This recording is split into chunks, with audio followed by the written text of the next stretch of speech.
Welcome back, everyone. We had to do it on you guys. So I had just bought the iPad Pro, the fourth generation, and you know what? I had to do these comparisons. I don't know why I waited so long to do it. Probably because I filed for bankruptcy and I couldn't afford it at the time. But regardless, we're going to compare the brand new top end, the most expensive iPad you can buy currently, which is the iPad Pro 4th generation. And we're going to go ahead and compare it to one of the cheapest iPads that you can buy at the Apple Store right now, which is the iPad 10.2 inch. Now, this is technically the 7th generation iPad, and I think for a price per dollar standpoint, obviously the iPad 10.2 inch is probably the better way to go. You're getting almost not the same type of iPad as a 12.9 inch or 11 inch iPad Pro 4th gen, but you're getting enough to kind of get the ball rolling in my opinion. And I think this specific iPad, the 10.2 inch iPad, still has a lot of value, especially if you're on a budget. But if you have all the money in the world to spend, I think getting the iPad Pro 4th gen is probably the better way to go. It is definitely the better iPad.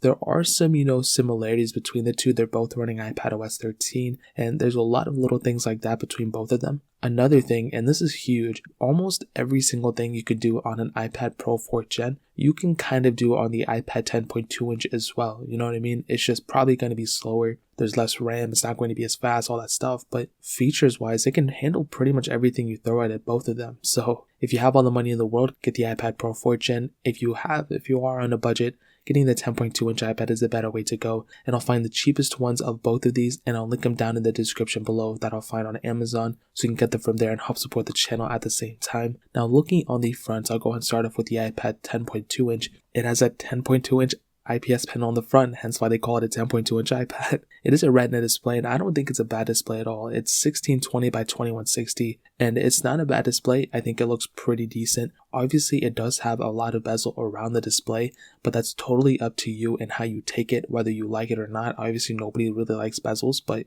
I think for a majority of people, I think once you kind of mess with it, and, you're not going to look at it every day and be like, oh my God, there's so much bezel on it. You're not necessarily going to think like that when you're using it, because it's just an iPad. You get used to it over time, and it's not like you're comparing it to a 4th gen iPad like how I am right now, and every single time you use it. The panel itself really isn't too bad. It does have a little bit of an air gap between the actual glass panel and the LCD, so it doesn't necessarily look the best, but it doesn't look the worst either. I think that's a pretty big compliment for it. So I think for sure the 10.2 inch iPad in terms of the outside really isn't even that bad. If you've ever used an iPad Air 2 or anything like that, or an iPad Air, the original one, that's probably more of an accurate representation. It's almost the same exact thing, to be honest. Whereas on the iPad Pro 4th generation, it is the next step up. I mean, nothing really beats this. It comes in two models, the 11 inch and 12.9 inch model. I did have the 12.9 inch model, but there's really no difference other than the screen sizes. And I will definitely tell you, it is the cream of the crop. Okay, not only does it look futuristic, it has a very little bezel around the whole entire display. You have Face ID, no home button, but on top of that, the display itself is actually really, really good.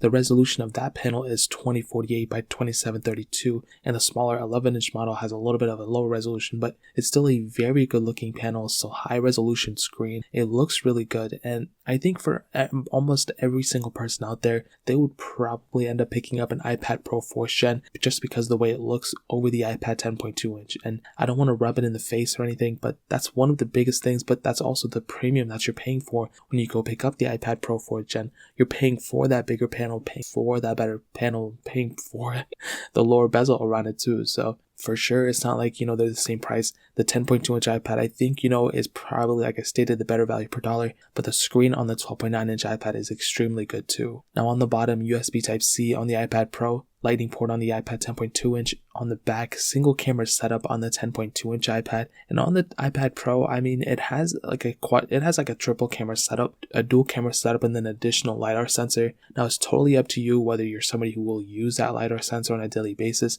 Me personally, I don't think I would ever use it. I think it's just kind of like there in a way. But again, I'm not the demographic, and this is kind of a new technology for the most part. I think this is the first Apple product to bring that specific sensor, and I think this specific iPad and this specific technology is really useful for developers, especially for marketing it to people like me. I'm somebody who probably won't use it. I think there's value in it, but there's not that many apps that can utilize it, And I think if a developer and a ton of developers get their hands on the iPad Pro 4th Gen, they can develop a bunch of different apps and different software for this specific iPad for that specific LiDAR sensor, because the iPhone 12 is supposed to be bringing a LiDAR sensor too. So hopefully we can get some new different things like that. So I think the iPad Pro 4th Gen will be really cool for developers. But in terms of the outside, that really pretty much covers it. Definitely the iPad Pro feels more premium than the iPad 10.2 inch. It feels a little bit heavier too to me. But regardless, that pretty much covers it up in terms of the outside. Now hitting on the software. So the way Apple releases their software life cycles is pretty much with the chipsets inside. So the iPad 10.2 inch has the Apple A10 Fusion chip, which was the same exact chip that was in the iPhone 7 and 7 Plus, where the iPad Pro has the A12Z Bionic chip, which is quite a bit newer, and it's pretty much, I think, online with the A13 chip. I feel like this chipset is going to be getting the same exact software updates as the Apple A13 Bionic chips. Potentially, I really don't know. So in terms of software updates, the iPad Pro 4th Gen is definitely going to be lasting longer than the iPad 10.2 inch. Now, is it the end of the world? Not really. I feel like the 10.2 inch iPad is still going to be getting supported, obviously, for iOS 14 or iPadOS 14, and it could potentially get iPadOS 15 as well. We really don't know for a fact, but it could potentially happen, and I think that's a really cool thing whether it does or not. But as of right now, both iPads are supported. It just happens to be that the iPad Pro is going to be getting longer software support and better software over time. So kind of keep that in mind. Again, the smoothness and everything, iOS and iPadOS is so good on these iPads, so it doesn't really feel like you have a slower, clunky tablet just because iOS is just so optimized for the specific hardware. So what I will tell you though is that the iPad Pro is definitely going to be lasting longer than the iPad 10.2 inch, but they're still being supported as of me making this video and for at least like another year or two as well. So in my opinion, software support is going to be better, and I guess the iPad Pro wins it for there. Now hitting on the performance, the iPad 10.2 inch has the Apple A10 Fusion chip, a quad-core CPU, and 2 different models with 3 gigs of RAM, where the iPad Pro has the Apple A12Z Bionic chip, an octa-core CPU, and 4 different models with 6 gigs of RAM. Now what I can tell you about the performance is that, first of all, starting off with a 10.2 inch iPad, I think it's a pretty good performing iPad, you know what I mean? But Apple specifically made it so it would not, overtake a lot of share of the iPad Air 3 or the iPad Pro. They made it purposely slower, they made it older, whatever, having the older chipset, just because they want people to have a cheaper budget option, so the price to entry is pretty low. And so it makes sense, and the performance of this tablet isn't the best, but it's not the worst. I would say it's a little bit above average, and I think that's what's really good about it, you know what I mean? It's not like a bad performing iPad. When I was using mine, I still have mine, like there's really nothing bad about it, I could say. There was just some like random glitchiness, random things like that, and again, with the A10 Fusion chip, it wasn't even like the fastest thing at the time. It is pretty good, but again, compared to something like the iPad Pro is definitely much better. I mean, it's much faster. You're going to be noticing how much smoothness is going on. You also have that 120Hz refresh rate on the iPad Pro, which is an extremely cool thing. That's one of my favorite things ever. It doesn't make the iPad faster, it doesn't load anything faster, but it just makes it feel faster and makes it feel smoother, which is really cool. So that's another advantage right there. So in my opinion, performance-wise, obviously the iPad Pro wins. But the iPad 10.2 inch can still do a lot, especially if you're a student, if you're a content creator, whatever. If you're writing scripts for videos, the 10.2 inch iPad can still hold you down for a while. So in terms of performance, the iPad Pro wins, but the 10.2 inch iPad I think is still really, really good for a lot of people. Now hitting on the cameras, the iPad 10.2 inch has an 8 megapixel sensor, where the iPad Pro has a 12 megapixel wide angle lens, 10 megapixel ultra wide sensor, and then a LiDAR sensor, a depth sensor, and the iPad Pro's camera is much better. I mean, you can do 4K at 60 on that camera, where on the iPad you can only do 1080p at 30 frames, which is still good enough, like I stated, for a lot of people. And for sure, if you're somebody who's going to be using your iPad a lot and depending on that camera, I mean, that iPad Pro camera is really, really good. I mean, you can do a ton with that camera. So, and that additional LiDAR sensor is really cool as well. So for sure, the back camera, the iPad Pro definitely wins.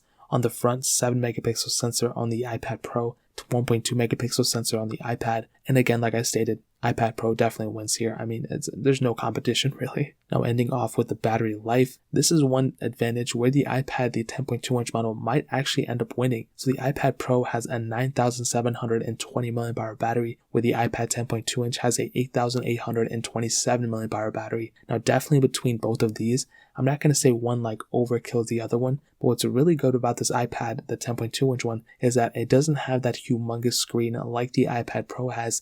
It's not that high refresh rate with the 120Hz. It's not a high resolution either. better and it's not as powerful as the iPad Pro. So you end up getting better battery life out of the iPad 10.2 inch than the iPad Pro. But there's one slight caveat. With the iPad Pro, you actually do have reverse charging from that USB Type-C port, which is really cool. So you can actually charge, an iPhone or charge a Samsung or whatever the case is if you have it enabled, I think, within the settings. And I think that's a really cool advantage that you have on the iPad Pro. So battery features, the iPad Pro might win, but battery life, the iPad 10.2 inch definitely wins in my opinion. Now to kind of sum up the video and to answer the question, which one should you pick up? Now, in my opinion, I think, like I stated earlier on in this video, the 10.2 inch iPad is probably the better way to go if you're on a budget. If you're somebody who, is a student, you're on a budget, you're on a time crunch, you need something as quick as possible and just get it and forget about it. The iPad 10.2 inch, is a no-brainer. It's an extremely good value. For less than $400, you're getting an extremely good tablet. But like I stated, if you want to take it to the next level, if you want to spend more money, and if you're able to spend more money, the iPad Pro is definitely the better way to go in my opinion. So again, if you want to purchase any of these, the links are down in the description. That's pretty much it. If you guys have any other questions or anything, let me know in the comment section as well. Hit the like button, that would mean so much, but definitely hit that subscribe button. Every single subscriber that we get really does count, so it means so much if you guys get that. Also check out the other links down in the description as well. My Twitter, my Instagram, my second channel, all those links are linked down below. I'd really appreciate if you guys would check it out. More importantly than everything else, every single one of you guys. Hopefully I'll catch you guys in the next video. Peace out till then.